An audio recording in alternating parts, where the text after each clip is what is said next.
Okay, so good question I had that come in. Can I tell you something I wish more people understood about healing? One of the things that I think is like the hardest thing to do when you're trying to heal something is to be in a place where it happened. Like if you go back to your childhood home, or if you're going through a situation with somebody now, like to stay in that one place can be very very harsh to your energy.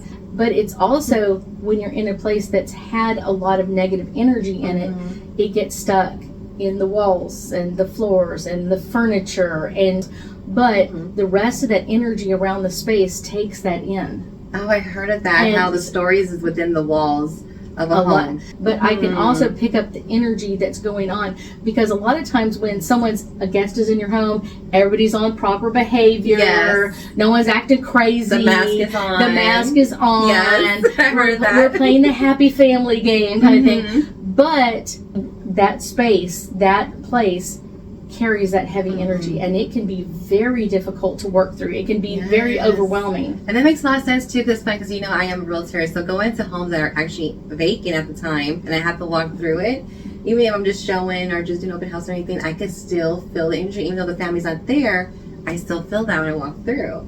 It can be very interesting. And a lot of times I will say is like putting your hands on the wall or the floor or whatever else, but just think about, like, what energy am I feeling? Am I feeling the anger from a certain person? Does it feel female that it's coming from? Does it feel male? Whatever else. And especially when people go through divorces, you'll get evenly both sides are both aggravated and irritated and all that kind of stuff. So you're kind of like, so how can you make that area a healing space? Like, how can you heal within the area, since you live there? So to make it feel better.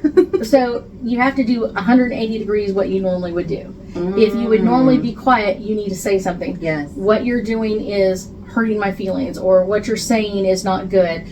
And like I said, usually people that have been around you for a while, it's like, I want you to react the way you used to react. Yes. I don't want you to react differently. I want you to get mad and angry, because then it gives me the right to get even madder and angrier at you. So then we keep like building up this fight. So what happens when that doesn't happen? And we do that 360. When we do the 360 and kind of change this, they are almost like, yeah, I haven't seen that before. Like, I know that face. Like, I was supposed to say that you're mean and vicious, and you were supposed to say I'm blah blah blah, and it's like screaming at the top of your lungs and all this kind of stuff, and it's kind of like, I'm waiting for you to say this or do this or hurt me in some way or whatever else. So then I'm justified to hurt you again.